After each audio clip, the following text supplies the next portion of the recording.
Welcome everyone to GeForce Broadcast. This is actually going to be my holiday edition of some system builds that I actually picked out.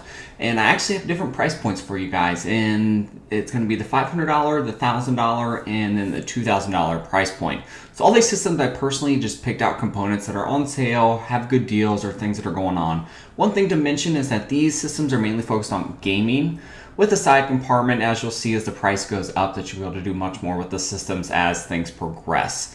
With that being mentioned, there's some components that can be switched in and out based on what kind of deals are going on. These are the best deals I found right now as of today, which is Monday, a couple days before Black Friday. But these are, I don't see the components going a whole lot lower, honestly, if you ask me. Maybe a few SSDs or hard drive. Let's get into the systems. First is the $500 system, and we'll take a look at it here. I'll save that for last. The first, actually, I'm going to focus with the processor. I went with the AMD FX 6300. This is a 6-core processor. AMD's cores are a little different than Intel, so this is really like a 3.5, 4-core processor.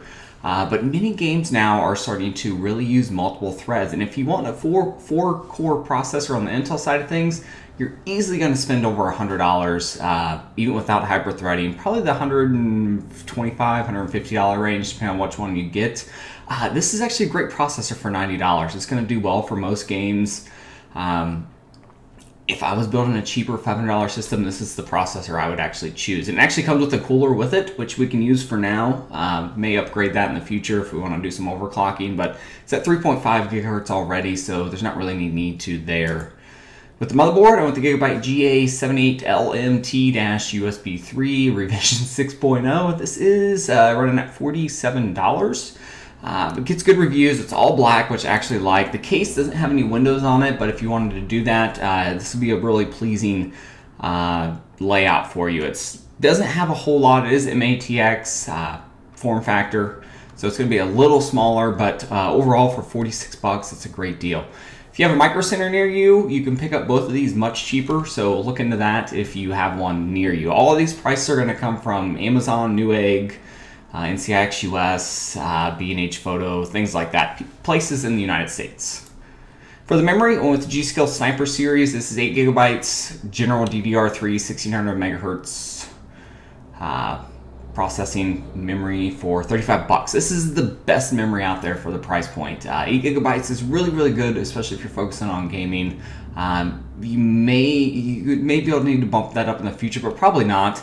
Unless you're doing some heavy video editing, it should be fine. It's all black, it's good designed, it gets really good reviews, 5 stars basically at 582 reviews. So this is really reliable G.Skill Sniper memory for an extremely good price point. Now this is where I actually dropped this down a little bit. The first thing we're going to focus on is SSD. I went with a 240 gigabyte SanDisk SSD. I really wanted to put in the 480 gigabyte SSD, but it put my price up near to the $550 range. But 240 gigabytes, it's a very, very good SSD for $60, and you're going to be able to put probably 3 or 4 or 5 games on there, depending on how large the games are. So it's going to allow you to get some games you play frequently. For example, I play NBA 2K16 and Civilization pretty frequently. So what I actually do is those are on my SSD because I want them to boot up quick and be able to go in and just start playing. So that's cheap SSD, and it gets really good reviews for $60. So you may be able to get a little cheaper on Black Friday, but that's the best deal I could find right now.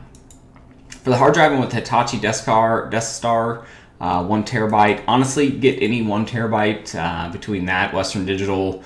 There's a blue hard drive too, Western Digital blue. It's about $50, but this is going to get $43. Going to get us 1 terabyte of memory, and that's what I would choose. For the graphics card, I went back and forth on this. I actually wanted to get 960, but the price point just wasn't there. So I went with the MSI GeForce GTX 950. This is their NVIDIA's newer card out there, and the interesting thing about this is that it really comes with Heroes of Storm, so that's free, which is it's a pretty cool game. I've played that a little bit, and it also looks like it comes up with the Final Fantasy Type O. I don't know what that is, but $130. So this is going to be perfect for 1080p gaming. You should be able to max out the majority of games out there. You may have to dial down a few settings, but This is a very good card, gets good reviews. I'm not a big fan of red, but that's something to keep in mind. But it's the cheapest card I found out there. You're also gonna get NVIDIA's GeForce, their Shadow Play, so you can do some streaming with this pretty easily. So that's definitely something to pick up. I do want to mention something else. If you go to NVIDIA's B stock, you may be able to get GTX 960 a little cheaper. Let's see. Not a little cheaper. It's going to still be pretty expensive. But you can get a 960 for about 30 bucks more. So if you want to jump up and get a 960, I would pick one up here from NVIDIA's B stock. You only get a year warranty, but that's something that I would pick up if you're wanting a little bit more horsepower in your games. For the case, I went with the Silverstone PS08B for 35 bucks. It's a pretty cheap case. It looks pretty nice. Silverstone makes really good cases. All other cases, I think them, Leon Lee, Corsair, Fractal, they make good cases. The NCXT Source 210 is another case to look at, but this case I think looks a little better. It's got a little bit better design than that one, and it's MicroATX, so it's going to be a little smaller, fits the motherboard well, for 35 bucks. With the power supply with the XFX TS series, this is 550 watt, 80 plus bronze power supply. It is not modular, but again, it is $49.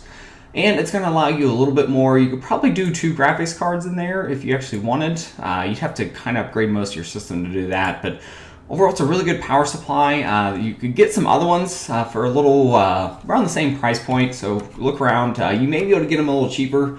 Sometimes Corsair really drops down their power supplies in price. If you do it through a $20 mail-in rebate, which kind of stinks, but it's good power supply. I really like the XFX. I don't know if they still do a 5-year warranty. So you're getting a 5-year warranty. That's a really good warranty. I believe the Corsair CX series are only 3. So keep that in mind. And that's it, guys. That brings our total system at $491. So a few things you may want to modify if you want a larger SSD. I honestly would throw a larger one in there. I would even look into getting like a 960 gigabyte, especially if you're going to be putting all your games on there. If you can get a 960 gigabyte SanDisk right now for 200 bucks, it's the cheapest I've ever seen an SSD. You know, gigabyte to cost performance. Everything else I would leave the same. Your case, get whichever one you like for cheap. Really doesn't matter. If you want a fancier case, you can get a fancier case. If you want to spend 40, 50, 60 bucks more, watch for the power supplies, because those may go down a little bit in price. That may be something to keep in mind. That's it, guys. That's going to be my $500 build. Now I'm going to actually jump in and get the $1,000, and that's it. Thanks. See you guys next time.